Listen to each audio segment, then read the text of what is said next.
Let's have another look at oil, up about 2% today. U.S. equity markets hitting a record high. We've heard that there's a loss of production of about 200,000 barrels a day due to those drone attacks on fields in the Kurdistan region of Iraq. Let's get more from Andrew Lipow, president of Lipow Oil Associates. Andrew, thank you very much indeed for joining us. I know there's always cross currents in oil.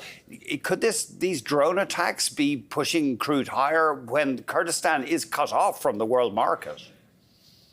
Well, good afternoon, Andrew, and thanks for having me. I think the drone attacks illustrate that you can have low-tech weapons impacting on oil production facilities throughout the Middle East. So it's not necessarily that it was an attack on this particular production, but the oil market can see how drones could be used on a wider scale, especially if hostilities were to ramp up once again between Iran and Israel or Iran and its neighbors. It is amazing. Apparently, these drones are just revolutionizing warfare. People just can't leave their trenches or move vehicles out in the Ukraine war. It's incredible, these cheap drones.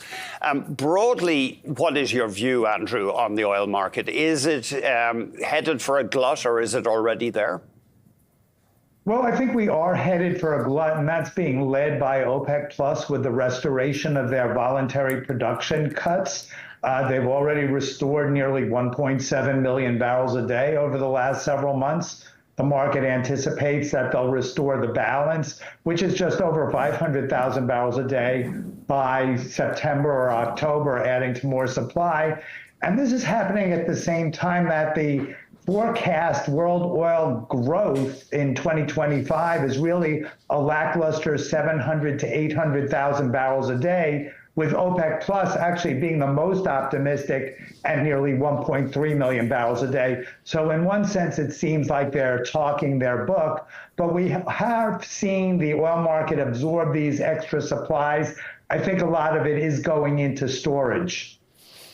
That's interesting. And you do cite in particular China filling up its strategic petroleum reserve? Yeah, they have a lot of strategic petroleum reserve capacity as well as third-party capacity.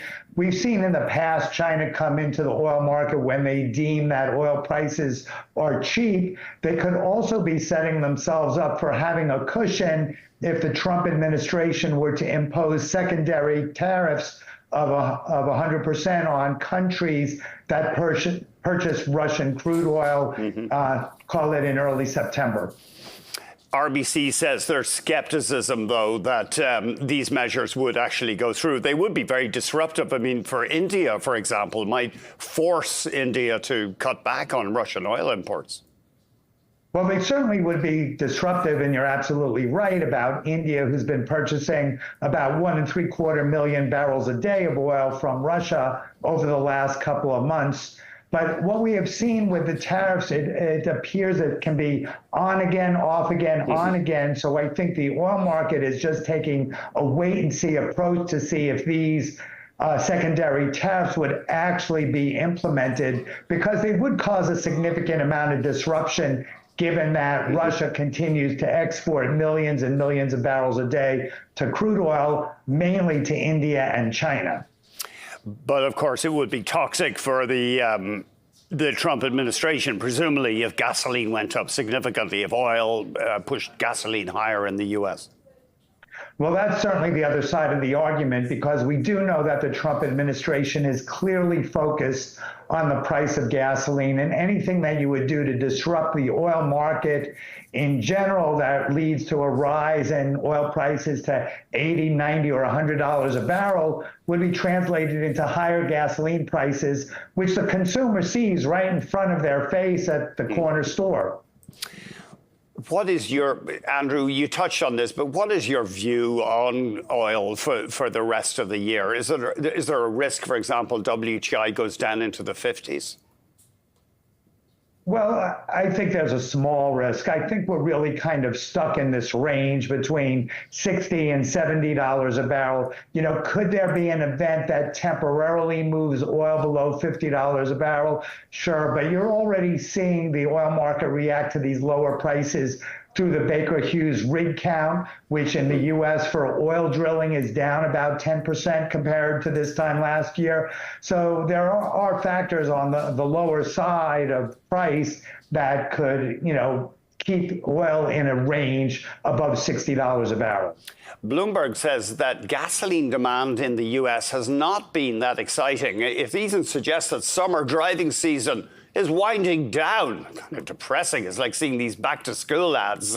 Summer can't be ending, but has gasoline demand been fairly weak?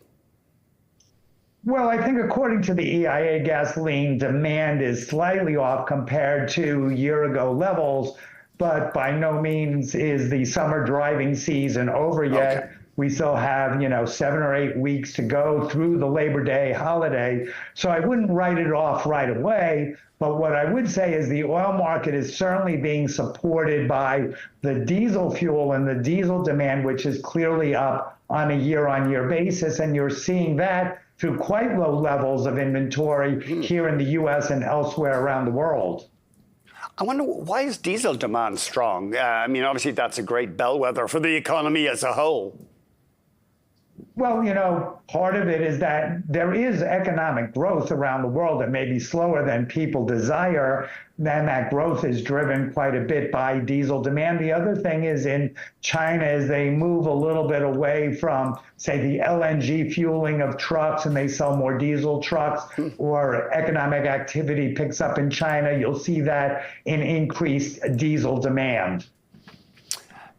And broadly, Andrew, just give us your take on the LNG market as well. As you know, we're ramping up finally on our giant export project in BC, LNG Canada. Is it your take that is there a risk of the LNG market being oversupplied in the near term? Well, I don't think necessarily in the near term. That would all depend on the upcoming winter weather season, especially in Europe or Asia. But the world is soaking up the LNG, and maybe there's pockets of weakness here and there. But once again, you see especially Europe and other countries moving away from Russian LNG supplies. And the supplies that we're seeing, whether it's off the U.S. Gulf Coast or the Canadian West Coast, are filling that gap.